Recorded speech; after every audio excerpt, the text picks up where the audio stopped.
आज के इस खूबसूरत दिन में मैं आप सबका स्वागत करता हूं और मैं विश्वास करता हूं आज का ये वचन हम सब के लिए एक आशीष का कारण बनेगा। और आज का वचन का शीर्षक है संयमता की आत्मा। नीति वचन 25 उसका 28। जिसकी आत्मा वश में नहीं वह ऐसे नगर के समान है जिसकी शहपना घेराव करके तोड़ दी गई हो।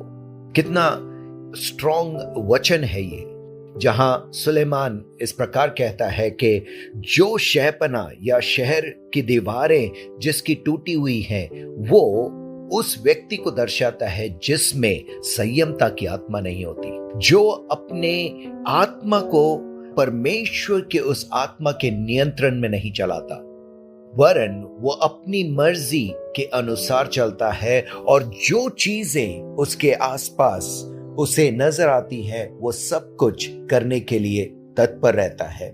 वो अपने आप को पाप करने से नहीं रोक पाता, बुरी आदतों से अपने आप को रोक नहीं पाता है और ऐसे बुराई में वो अपने आप को यूं ही दे देता है। तो ये सब कुछ इसलिए क्योंकि उसमें संयमता की आत्मा नहीं है। संयमता जो है वो आत्मा का एक फल है जो परमेश्वर ने हमारे अंदर रखा है, ताकि हम उस फल के द्वारा हम अपने जीवन को परमेश्वर के उस उपस्थिति में बनाए रखें। पर हम कई बार अपने जीवन में संयमता नहीं रखने के कारण हम बह जाते हैं, इस दुनिया की गंदगी में बह जाते हैं।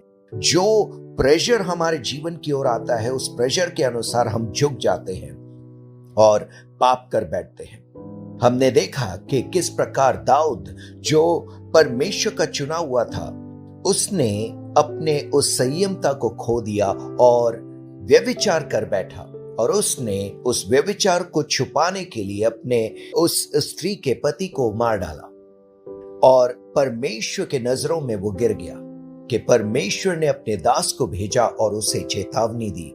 तब उसे एहसास हुआ और वो पश्चाताप करके परमेश्वर में लौट आता है। जब हम अपने जीवन में वो नियंत्रण नहीं रखते हैं और हम अपने जीवन को लेके एक लकीर नहीं मारते हैं कि यहां तक हम चल सकते हैं, इसके पार हम नहीं करेंगे, अगर कुछ बातों के लिए हम नहीं बोल पाते हैं, तो हम अपने जीवन को, अपने शरीर को शैतान के लिए खोल दे रहे हैं, शैतान के कामों के लिए खोल दे रहे हैं और वो हमें पूरी तरह से नाश कर देता है। और इसीलिए सुलेमान इस प्रकार कहता है कि जिसकी आत्मा उसके वश में नहीं या जिसमें संयमता की आत्मा नहीं, वो उस शहपना के समान है जिसकी दीवारें टूटी हुई है।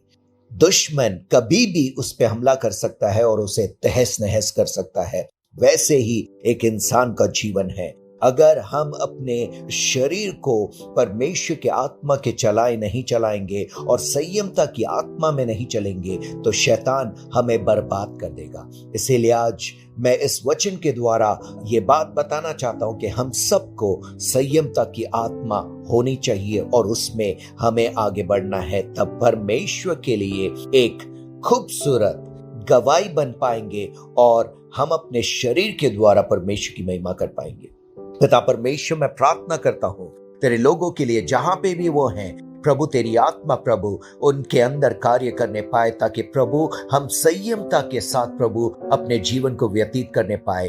प्रभु इस दुनिया में जितनी गंदगी है, जितने भी पाप हैं, बुरी आदतें हैं प्रभु, उसमें प्रभु हम अपने जीवन को ना डालें, वरन प्रभु तू हमें बचा, ताकि प्रभु हम संयमता के साथ इस बुराई से प्रभु अपने जीवन को बचाते हुए प्रभु तेरे रास्ते चलें और प्रभु तेरी मर्जी करते रहें। प्रभु तू हमारी सहायता मदद कर। प्रभु दिन भर हमारे हर कार्यों में प्रभु हमें संयमता की आत्मा दे।